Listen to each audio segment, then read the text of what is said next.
နူးညံ့ပေမဲ့တန်မာပါစေနူးညံ့ခြင်းမှာလည်းတန်မာတဲ့ခွန်အားတွေရှိတယ်လို့တန်မာခြင်းဒီမှာလည်းနူးညံ့တဲ့ခွန်အားတွေရှိနိုင်ပါစေဒီစာအုပ်လေးဟာအမျိုးသမီးတိုင်းအတွက်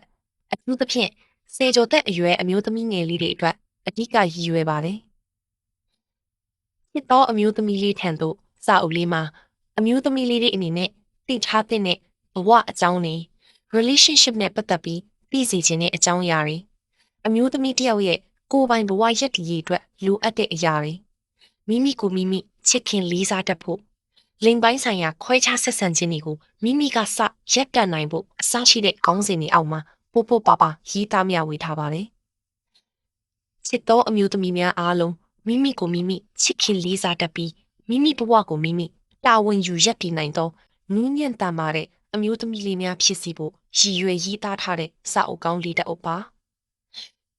ကျမသာမိခင်တယောက်ဆိုရင်ကျမသမီးလေးကိုဒီစာအုပ်လေးဖတ်ဖို့ဝေပြီးမှဖြစ်ပါတယ်အမျိုးသမီးလေးတွေဖတ်စီခြင်းပါတယ်ဒီစာအုပ်ကလေးကစိတ်ခွန်အားကိုရစီလမ်းမှန်ကိုပြစီတဲ့စာအုပ်လေးတစ်အုပ်မှုကျမကတော့အရင်ဦးဆုံးဖတ်ပြီးချစ်ခင်စွာကြိုးဆိုလိုက်ပါတယ်ဆရာမမွန်ဟိုစီ၏အမှတ်တရစကားမှာချစ်သောအမျိုးသမီးလေးထံသို့ဆရာမဆူရှောင်မီရဲ့ထွက်ထားတာမကြသေးတဲ့စာအုပ်တင်လေးပါစာအုပ်နမည်လေးကအစသဘောကျရတယ်လို့မျက်နှာဖုံးကအမျိုးသမီးလေးတယောက်စာဖတ်နေတဲ့ပုံလေးကိုကြည့်ရင်နှွေးထွေးအေးချမ်းခြင်းကိုပါတပြိုင်နက်ခံစားမိပါတယ် self healing ရချင်သူများအတွက် healthy relationship ပိုင်ဆိုင်လိုသူများအတွက် toxic relationship ကနေယွန်းထွက်နိုင်ဖို့အတွက် self love ကိုတည်ဆောက်နိုင်ဖို့အတွက်အမျိုးသမီးလေးတွေကိုအားကိုတတ်ဖို့အတွက်စတဲ့အကြောင်းအရာလေးတွေကိုနွေးထွေးစွာနဲ့အကြံပြုပြောဆိုပြီးထားတဲ့စာအုပ်လေးဖြစ်ပါတယ် self loss ဖြစ်တတ်တဲ့ကျမအတွက်တော့ဒီစာအုပ်လေးကထောက်အပံ့ကောင်းတစ်ခုပါပဲ။အများကိုမချစ်တတ်ခင်ကိုချစ်တတ်ဖို့ကိုလည်း remind ဖြစ်စေတယ်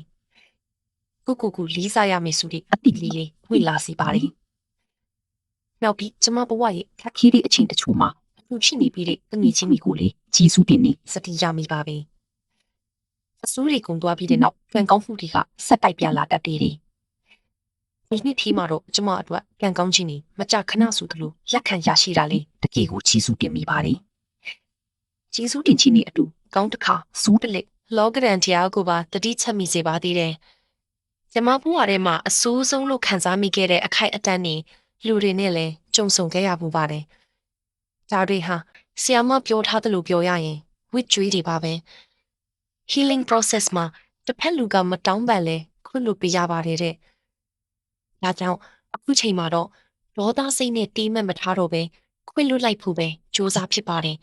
။ဘသူတွေဘာပဲဖြစ်နေနေကိုကတော့ကောင်းအောင်နေဖို့လိုပါတယ်။ရှားတီတွေလည်းပြောင်းနေတိမ်မီလည်းပုံစံပြောင်းနေလူတွေကလည်းပြောင်းလေတပါတယ်တဲ့။တို့စုံကြုံကွယ်လူရည်လူဖြစ်တည်လာရတဲ့အချိန်အခိုက်အတန့်မှာအနားမှာရှိနေပြီးသူတွေအပေါ်ကြီးစုတင်စိမ့်နေပဲအေးချမ်းစွာဖြတ်တန်းချင်တော့တာပါပဲဘလောက်ပဲပြည့်စည်မှုတွေရှိပါစေ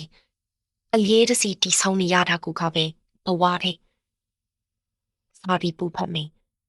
လူတွေအပေါ်မှာမေတ္တာတရားနဲ့ဉာဏ်နိုင်တဲ့လောက်ကူညီမျှဝေပေးမယ်